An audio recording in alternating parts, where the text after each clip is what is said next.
Hi everyone, welcome back to our channel. मैं हूं आपके साथ खुशबू वर्मा और आज के इस वीडियो में हम बात करने वाले हैं RKDF medical college hospital and research centre, जो कि मध्य प्रदेश भोपाल में ये हॉस्पिटल और कॉलेज जो सिचुएटेड है। अगर हम बात करें इसके एफिलिएशन की, श्री सर्वपल्ली राधाकृष्णन यूनिवर्सिटी भोपाल से इसका एफिलिएशन है। वहीं साथ ही साथ में नेशनल मेडिकल कमीशन यानी कि एनएमसी से इसको अप्रूवल भी मिला गया है। वहीं पर अगर हम बात करें इसके एस्टैब्लिशमेंट की, 2014 में इसका एस्टैब्लिशमेंट हुआ था, यानी कि 7 साल पुराना कॉलेज और हॉस्पिटल है ये। वहीं पर अगर हम बात करें ओनरशिप के बारे में, it is a private own college and hospital. Overall if you talk about the programmes which this college and hospital offer, so यहाँ पर यूजी से लेकर के पीजी और डिप्लोमा कोर्सेज भी कराए जाते हैं।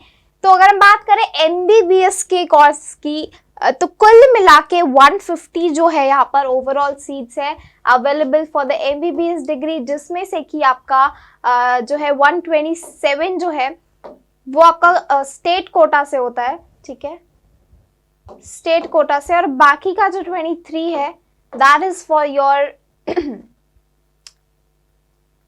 एनआरआई कोटा, ठीक है। 127 जो है आपका स्टेट कोटा से, और बाकी की जो बची हुई 23 सीटें होती हैं that is for the NRI students, यानी कि नॉन रेसिडेंट ऑफ इंडिया के जो स्टूडेंट्स हैं उनके लिए ये सीट्स अवेलेबल है। इस तरह से ये डिवाइड होता है 150 सीट्स है कुल मिलाकर के एमबीबीएस के लिए। ऑलराइट, अब हम बात करते हैं इसके फीस स्ट्रक्चर की। तो यहाँ पर थोड़ा सा गलत लिखा हुआ है, ये 50,000 नहीं है, इट इज 50 लाख, ठीक है। 50 लाख है ये आपकी फीस, और नॉट एनुअली। ओवरऑल अगर आप देखोगे 5.5 साल की, तो आपको 50 लाख तक के आपका जो है ये 5.5 ईयर्स की ओवरऑल आपको 50 लाख तक इसका फी स्ट्रक्चर पड़ सकता है। बिकॉज 5.5 ईयर्स जिसमें से कि आपका 1 साल का इंटर्नशिप होता है और बाकी का 4.5 ईयर्स आप एकेडमिक्स और बाकी दूसरी चीज़ों को, प्रैक्टिकल और थ्योरीज को टाइम देते हो, राइट। अगर हम बात करें कौन सी एग्जाम यहाँ पर एक्सेप्टेड है, that is your NEET, national eligibility entrance test exam के बेसिस पे आपको इस कॉलेज में एडमिशन मिलेगा, राइट। अलग अलग कैटेगरीज होती है जिनके बेसिस पे आपको एडमिशन मिल सकता है, कोटाज होते हैं। तो ये जो है मैंने आपके लिए लिख के रखा है। अगर आप ईडब्ल्यूएस सेक्शन से बिलोंग करते हो, unreserved category, economically weaker section / unreserved category, तो यहाँ पर मैं आपको बता दूं 147 मार्क्स आपके आना जरूरी है आउट ऑफ 720, राइट। जितने भी ये सारे आउट ऑफ 720। वहीं अगर आप ओबीसी से हो, एसटी और एससी से बिलोंग करते हो, तो आपके 113 मार्क्स आने जरूरी है, again out of 720। Then if you are from EWS category, economically weaker section plus physically handicapped हो आप, आपके 129 मार्क्स आने जरूरी है out of 720। And if you are from OBC, ST, SC, but उसमें भी अगर आप फिजिकली हैंडीकैप्ड सेक्शन से बिलोंग करते हो, तो आपके 113 मार्क्स आने जरूरी है। These are the marks out of 720। आप देख रहे हो कितना आपको रिलैक्सेशन मिल रहा है, राइट।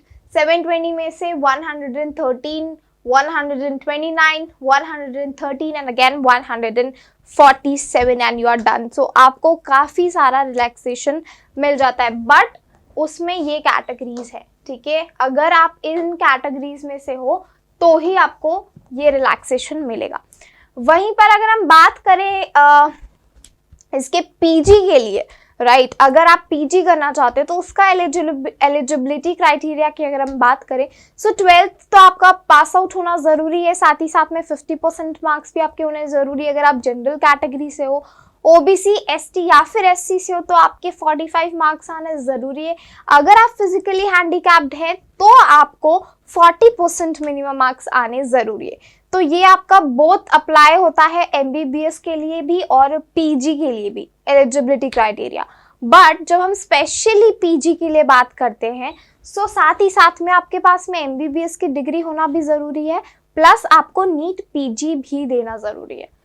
अगर आपने नीट पीजी नहीं दिया है तो आप पीजी के लिए अप्लाई नहीं कर सकते हो, आप एलिजिबल नहीं हो, राइट। अब कौन कौन से डिपार्टमेंट्स हैं यहाँ पर एमडी या फिर एमएस करना चाहते हो, तो आप right starting from your anatomy, radiology, pathology, physiology, then आपका फॉरेंसिक लैब हो जाता है, ये अलग डिपार्टमेंट हो जाता है, आपका डर्मेटोलॉजी अलग डिपार्टमेंट हो जाता है। तो ये सारे आपके अलग अलग ऑप्शंस है if you want to pursue your PG, मतलब कि अगर आप एमडी या फिर एमएस करना चाहते हो तो। ऑलराइट, सो यहाँ पर हमने कुछ डिस्कस किया है। ओवरऑल मैंने आपको ये कोटास के बारे में बताया, इसके एलिजिबिलिटी के बारे में बताया। सो मेक श्योर कि आपको ये चीज़ें ध्यान में रहे, अगर नहीं भी है तो आप नोट डाउन कर सकते हो। अब अगर हम बात करें इसकी नीट पीजी के क्राइटेरिया के बारे में, right, so let me tell you, उसका भी अलग से कोटा होता है, उसका भी अलग से जो कैटेगरीज होती हैं। सो लेट्स से अगर आप यहाँ पर ईडब्ल्यूएस कैटेगरी को बिलोंग करते हो फ्रॉम जनरल कैटेगरी, तो आपके मिनिमम जो है 302 मार्क्स आने ज़रूरी है। वहीं पर अगर आप लेट्स से ओबीसी, एसटी या फिर एससी से बिलोंग करते हो तो आपके 265 मार्क्स आना ज़रूरी है। वहीं पर अगर आप जनरल कैटेगरी और इसकी बात कर रहे हो, सॉरी, फिजिकली हैंडीकैप्ड के बारे में बात कर रहे हो, in general category physically handicapped, तो आपके 283 मार्क्स आने ज़रूरी है।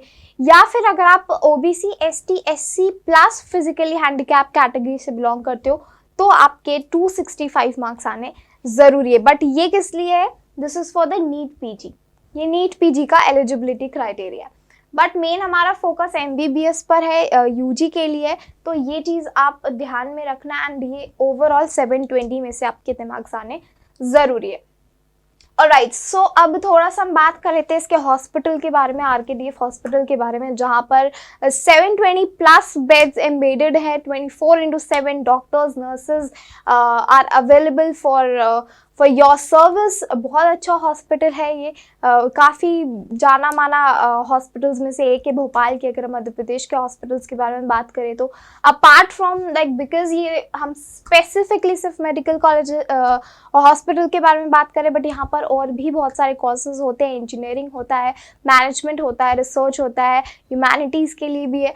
So basically our focus is for the MBBS. तो आई होप आपको ये क्लियर होगा। एंड अगर कुछ और आप इन्फॉर्मेशन चाहते हो पूछना, so ask me in the comment section. So हम बात कर रहे थे RKDF medical college hospital and research centre, जो कि मध्य प्रदेश भोपाल में ये कॉलेज एंड हॉस्पिटल सिचुएटेड है।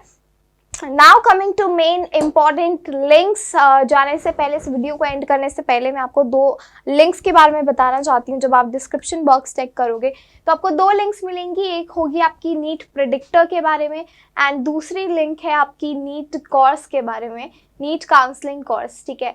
तो अब नीट प्रेडिक्टर इसलिए मैं आपको बता रही हूँ कि क्यों जानना ज़रूरी है, बिकॉज जब आप अपनी काउंसलिंग के टाइम पे आपको जो एक लिस्ट होना चाहिए आपके हाथ में कि मुझे लेट्स से मुझे पता होना चाहिए कि मेरी रैंक के हिसाब से मैं किन कॉलेजेस को टारगेट कर सकती हूँ।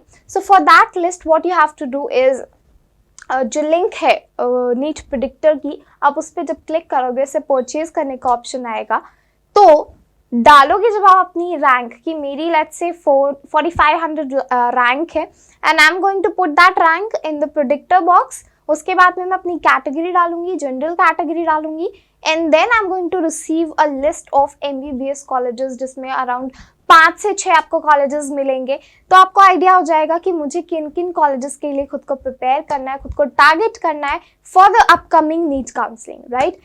दूसरी जो लिंक है that is for your NEET counselling course, जो कि हम आप जैसे नीट एस्पिरेंट्स के लिए लेकर के आए हैं, in which are counsellors and experts, they are going to guide you how to do your choice filling, how to put your application form for the first place, ठीक है। देन कैसे आपको चॉइस फिलिंग करना है, कौन कौन से colleges को अप्लाई करना है, आपके रैंक के हिसाब से आपको कौन सा कॉलेज मिल सकता है, प्राइवेट रहेगा, गवर्नमेंट रहेगा, ये सारी इन्फॉर्मेशन आपको मिली जाएगी उस कोर्स को करने के बाद में। अपार्ट फ्रॉम दैट जितनी भी लेटेस्ट इन्फॉर्मेशन होती है नीट से रिलेटेड, वो भी आपको पता चलेगा। So for that you have to enrol yourself for the course, ठीक है, तो दोनों लिंक्स को आप जाइए, देखिए, डाउनलोड करो, परचेज करो. It is not expensive and let us know how was your experience. आपको यूज़फुल लगा है या नहीं. प्रेडिक्टर यूज़ करने के बाद में do you find it helpful or not, और क्रॉस करने के बाद में do you find it useful or not. And अगर ये वीडियो पसंद आया है, so do not forget to like, share and subscribe our channel. I am going to meet you in the next video. Till then, bye bye, take care, see ya. For more such videos, keep watching our channel and do not forget to like, share and subscribe.